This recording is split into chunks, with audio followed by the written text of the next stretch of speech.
1970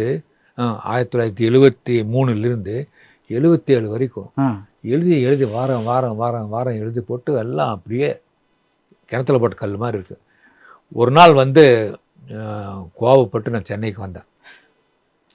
சென்னைக்கு வந்து புரசைபாக்கம் ஹைரோடில் அபிராமி தேட்டர் இப்போ கட்டிட்டு இருக்காங்க. அஸ்தவரம் போட்டுட்டு இருக்காங்க. பக்கத்தில் தான் குமுதா ஆஃபீஸ். அங்கே போய் குமுதா ஆஃபீஸில் வந்து அந்த பியூனுக்கிட்ட அந்த வெளியே செக்யூரிட்டிக்கிட்ட உள்ள ஆசிரியரை பார்க்கணுன்னு உள்ள அனுப்ப முடியாது. நீங்கள் யாருன்னு கேட்டான். என் பேர் ராஜேஷ்குமார், நான் கோயம்புத்தூர்லேருந்து வர்றேன், அவரை பார்க்கணுன்னு.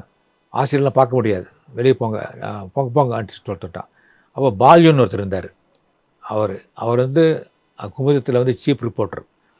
அவர் வந்து கையில் ஒரு கக்கத்தில் ஒரு பை வச்சுருப்பார். வேகமாக வந்தார். வந்து என்னை பார்த்துட்டு யார் நீங்கள் என்ன கேட்டார். சார் என் பேர் ராஜேஷ்குமார், கோயம்புத்தூர்லேருந்து வர்றேன், ஆசிரியர் பார்க்கணுன்னு ஆசையாக இருக்குது சார் அப்படின்னு. வெளில விட மாட்டேங்கிறாங்க சார். உடனே செக்யூரிட்டி, ஏன் அவர் கோயம்புத்தூர்லேருந்து வந்திருக்காரு, உள்ளே விடையா போய் பார்க்கட்டும் அவர், இல்லை திட்டுவாங்க, நான் பார்த்துக்கிறேன் விடு. ஸோ உள்ளே போனால் அதே புனிதன் தாரா சுந்தரேஷ் உட்காந்துருந்தாங்க.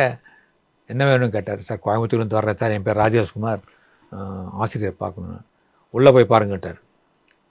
உள்ளே போனால் ராக்கி ரங்கராஜன் வந்து டேபிள் மேலே ஏறி ஒரு அட்டாளியில் என்னமோ ஒரு ஃபைலு என்னமோ தேடிட்டு இருக்கார். திரும்பி பார்த்தார். யார் நீ அப்படின்னு கேட்டார் சத்தமாக.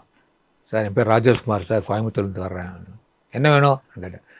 சார் கதையை நிறைய எழுதியிருக்கேன் சார், அவனுக்கு ஒன்று கூட வரல, இதை பார்த்துட்டு போகலான்னு வந்தேன். நல்லா இருந்தால் வரும் போங்க அப்படின்ட்டார்.